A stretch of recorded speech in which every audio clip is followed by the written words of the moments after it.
Kecelakaan kecil yang berakibat malapetaka. 1 anak, 7 orang dewasa. Menjelma sebagai terpidana, menghabiskan umur mereka di dalam penjara. Itulah drama nyata yang terjadi 10 tahun lalu. 3.650 hari yang lalu. Kita harus bersikap mengubah nasib mereka sebagai tanda pertobatan kita. Yang kita butuhkan hanya secari kertas, sebaris data. Cukup ini saja.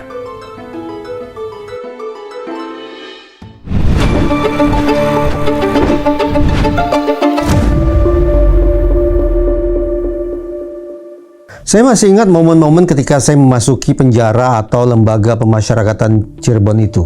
Setelah diperiksa dari ujung kepala sampai ujung kaki, dari luar sampai dalam, saya dipersilakan untuk masuk ke dalam sebuah ruangan besar seperti aula. Duduk di atas tikar, lesehan bersama keluarga para terpidana. Lalu, tidak berapa lama 7 terpidana masuk ke dalam ruangan dan kami duduk bersama melingkar. Di tembok sebelah sana ada 2 foto. Bisa kita bayangkan foto siapa. Tetapi agar mood saya tidak semakin rusak, saya putuskan untuk melihat 1 foto saja, yaitu foto Presiden Prabowo Subianto. Saya mengabaikan foto lainnya.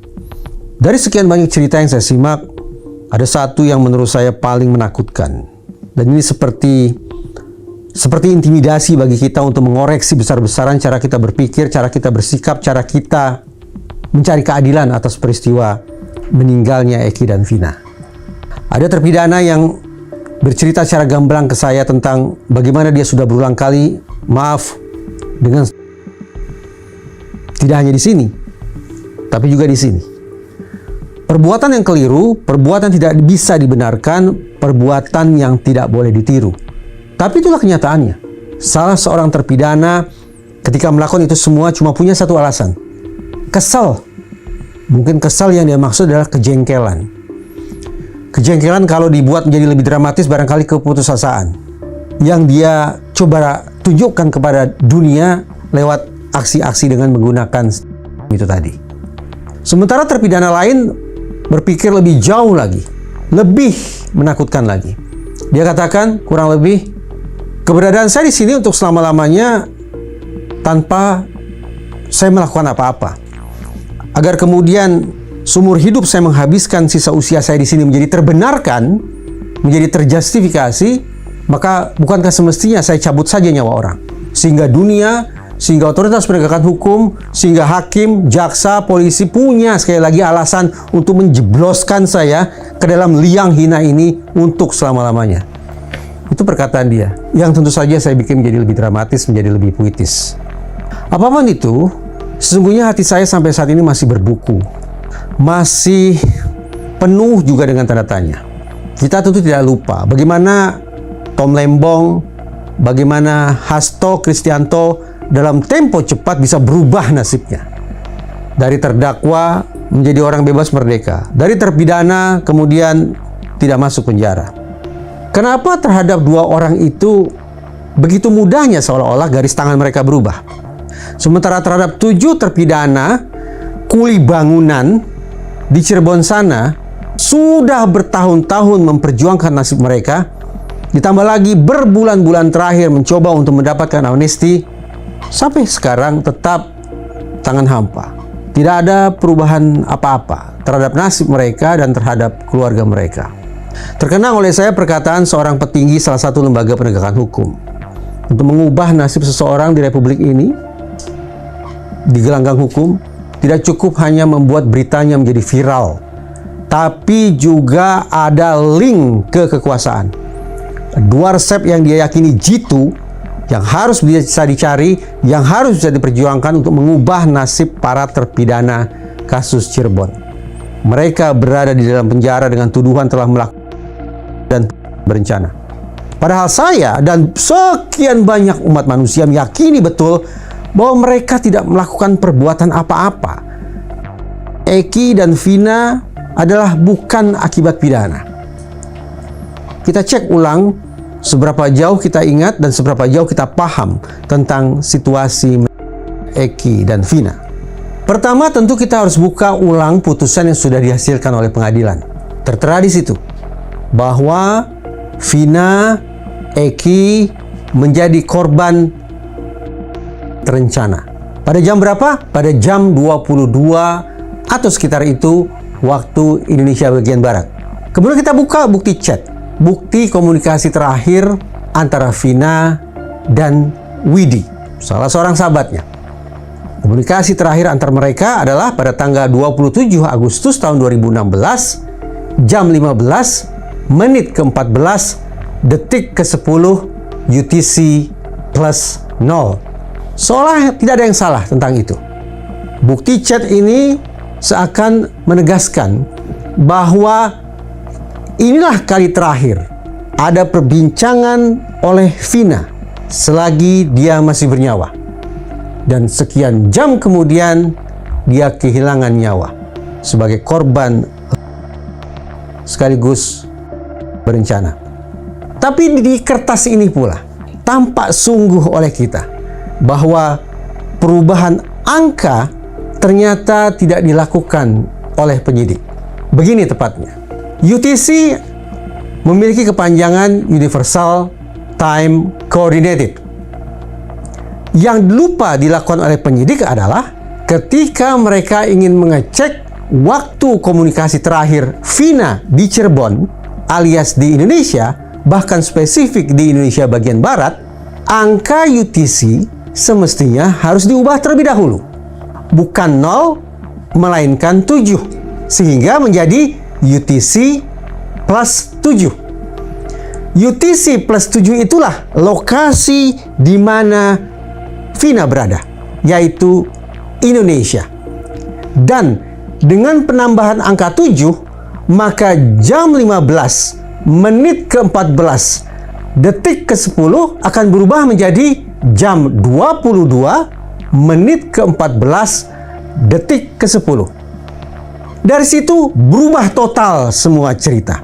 Bahwa ternyata, saya ulangi, kalau UTC plus 0 diubah menjadi UTC plus 7 yang merupakan lokasi Indonesia, maka catatan pada bukti komunikasi elektronik ini akan berubah. 15 ditambah 7 menjadi 22, 14, 10.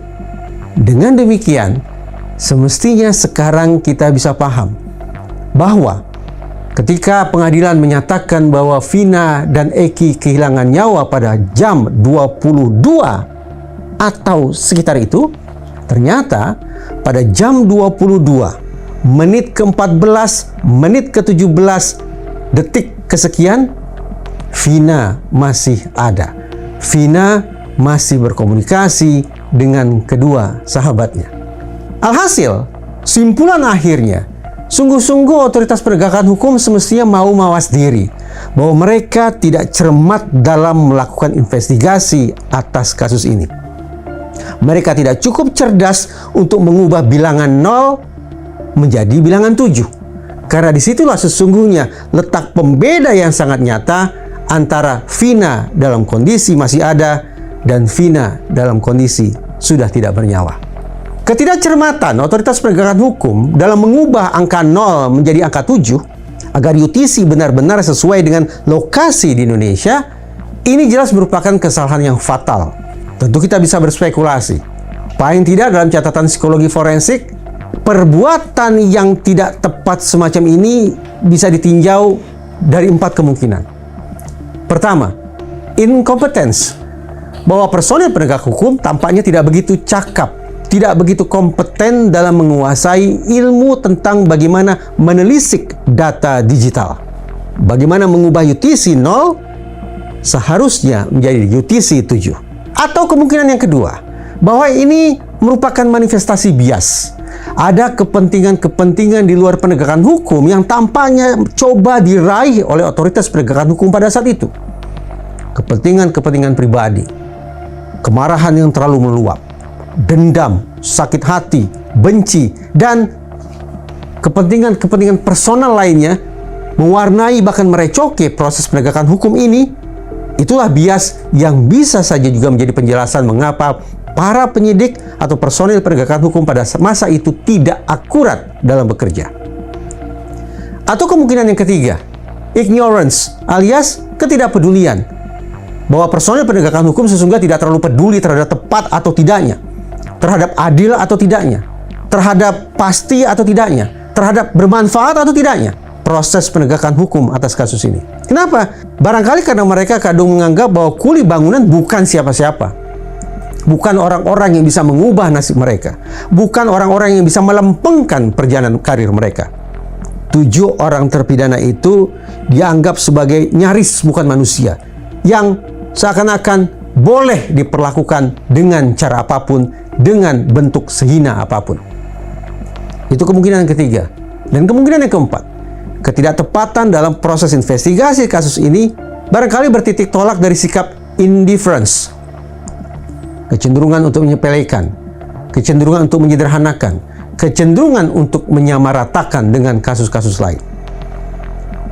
Ini persoalan etik yang serius, yang semestinya ditindaklanjuti oleh dewan atau mahkamah etik di masing-masing lembaga penegakan hukum.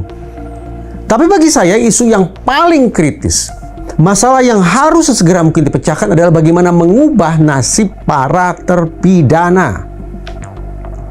Mereka seharusnya berada di luar, berada di sini bersama kita, tidak di dalam sana. Namun kekacauan proses penegakan hukum memberikan dasar bagi kita untuk menerapkan apa yang di dalam psikologi forensik disebut sebagai efficacy norm, norma efikasi, bahwa kerja otoritas yudisial misalnya bisa dinilai bukan berdasarkan seberapa jauh mereka mengutip peraturan perundang-undangan, bagaimana logika-logika hukum itu diterapkan, bagaimana pasal-pasal pidana itu diimplementasikan dalam menyorot suatu persoalan. Bukan. Norma efikasi dalam psikologi forensik memberikan penekanan pada seberapa jauh aktor-aktor yudisial punya kefasihan untuk menerapkan disiplin non-hukum ke dalam putusan hukum. Bukti chat ini sesungguhnya merupakan kontribusi dari bidang non-hukum yang seharusnya bisa dimanfaatkan untuk kepentingan penegakan hukum. Kemampuan para ahli mengambil ekstraksi data tentang komunikasi terakhir antara Widi dan Vina sepatutnya betul-betul masuk dalam cermatan hakim untuk mengoreksi kekeliruan yang sudah berlangsung di titik hulu penegakan hukum oleh kepolisian yang ditindaklanjuti oleh kejaksaan. Namun sayang beribu sayang, saya harus tandaskan ulang, bahkan ketidakcermatan wakil Tuhan, ketidakawasan yang mulia turut berkontribusi bagi terjadinya miscarriage of justice atas 7 orang asal Cirebon itu. Miscarriage of justice yang bisa kita terjemahkan sebagai proses penegakan hukum yang sesat. Sampai di sini kita bisa melakukan apa? Menurut saya tidak ada. Satu-satunya jalan yang sekarang kita bisa harapkan adalah pardon, pengampunan. Bukan dari otoritas penegakan hukum, tapi pengampunan dari seorang presiden. Sudah masuk dalam hitungan bulan. Ikhtiar kerja keras diupayakan agar para terpidana mendapatkan amnesti atau bahkan mungkin rehabilitasi. Sudah masuk dalam atensi Wakil Menteri Agama. Sudah terhidang di meja Menteri Koordinator Hukum. Jadi juga sudah masuk dalam cermatan Menteri Hukum. Hitung-hitungan di atas kertas, seluruh kementerian dan lembaga sia sekata menganggukkan kepala bahwa para terpidana tidak semestinya berada di dalam penjara, apalagi untuk selama-lamanya. Tinggal satu langkah lagi. Kesediaan Presiden Prabowo, seberapa jauh terketuk hatinya untuk juga memberikan perlakuan istimewa, tidak hanya terhadap orang sekaliber Tom Lembong ataupun Hasto, tapi perlakuan khusus yang penuh dengan rasa keadilan bagi rakyat jelata.